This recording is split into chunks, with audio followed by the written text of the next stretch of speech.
Welcome back. An emotional revelation from the government House leader this week during the discussion over whether to let MPs attend debates and meetings virtually. Mark Holland shared the toll his career in politics has had on his life and a warning here that this next conversation deals with mental health and suicide. I was struggling in 2010 and 2011. And when I lost, because I had thrown my entire universe into this enterprise to the expense of unfortunately, a lot of other things that I should have taken better care of. I was in a really desperate spot. Holland went on to say in that testimony that after losing the 2011 election, he attempted to take his own life. I spoke with Mark Holland on Thursday about the cost his career has had on his personal life and his plea for more compassion in politics. Thank you for being here, Mark Holland. Appreciate it. Thank you for having me. I guess I'm going to start by asking you why you decided you wanted to say so many personal things in such a public way. You know, when I walk through the halls of Parliament and I get an opportunity to see a lot of colleagues, both in my own party and other parties, and staffers, I see some folks who were where I was in 2010 and 2011.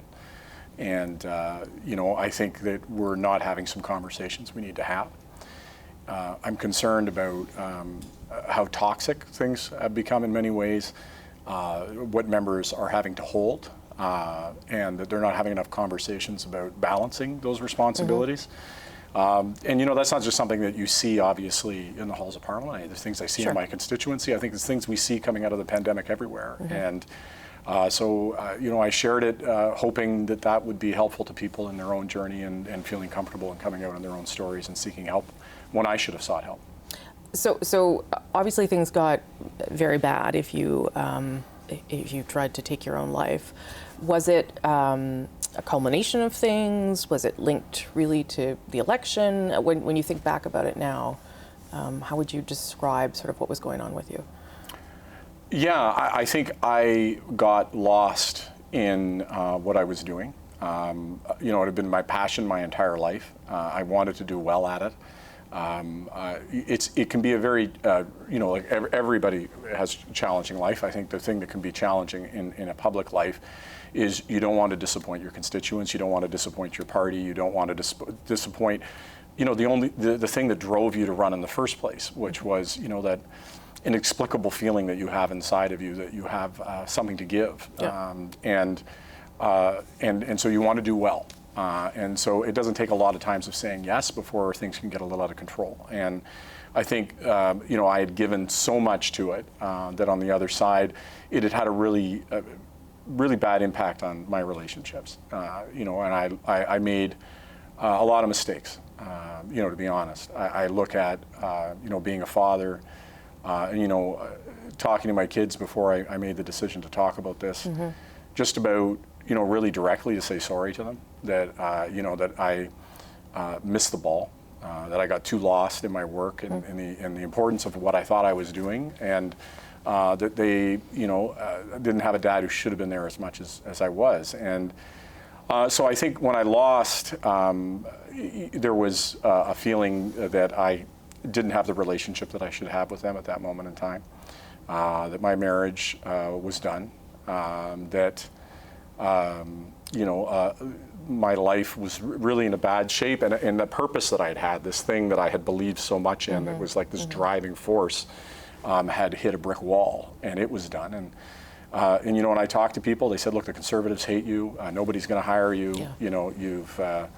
and so you know, and that's a two-dimensional view of what's happening. Obviously, there's always so much more happening in people's lives, but it's fair to say that I thought it was it for me. I thought there wasn't a lot for me other than suffering ahead. And so, yeah, so I came to a point where I thought an answer was taking my own life and made that attempt.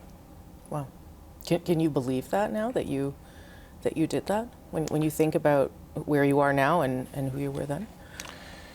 You know, I think when you touch a moment of darkness, you know, I touched moments of real darkness in my childhood. And you touch a moment of darkness in that moment where I was that low. You know, there's always an element of it that still haunts you. You know, there's always a fear that you'll get back to that place that's so low. But I think that to answer your question, yeah, it is a little unbelievable, but also understandable, I guess. I have sympathy for where I was. I think that on the aggregate, now I just decide, my mom's really my light because, she went through a lot and is somebody who wakes up every morning and forces herself to see the positive in things. And is somebody who focuses her life on the people that she loves most and is really good at focusing on what she has and not what she's lost. And teaching me that, if you're really grieving something, it's also because you were granted it. So you may have lost it, but that also meant at some point that you were given it. And so it's, helping me to reframe it. And yeah, sure, it's definitely hard to look back at that. You were saying all this in the context of a conversation around what makes sense for Parliament going forward, in the context of knowing that people have a hard time balancing these jobs with their families and their lives. That is obviously the other side of the criticism about this, is about accountability. It's about knowing that when you're face to face, like we are now, sometimes things get done better or differently or more thoroughly, all those things. So what do you say to people that say you have to be there in order to do your jobs properly?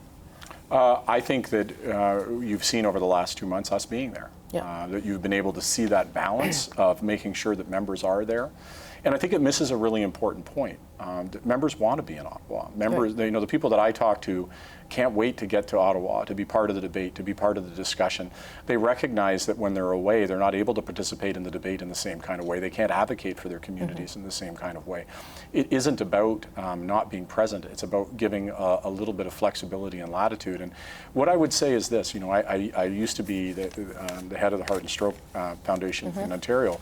And, I talked to a lot of senior leaders, and they would say to me as I was leaving to go back in politics, like, what are you doing? I would never do that job. I have no interest. And a lot of them are people that we could really use in public life.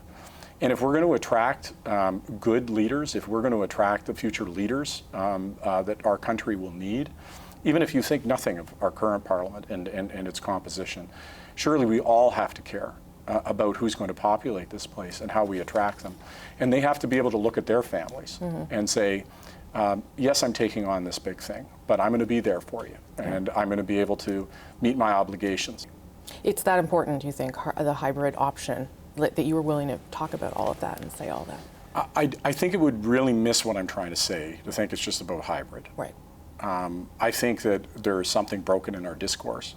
There's something broken in how we treat each other. Yeah. There's something broken in how we talk to each other about what we do.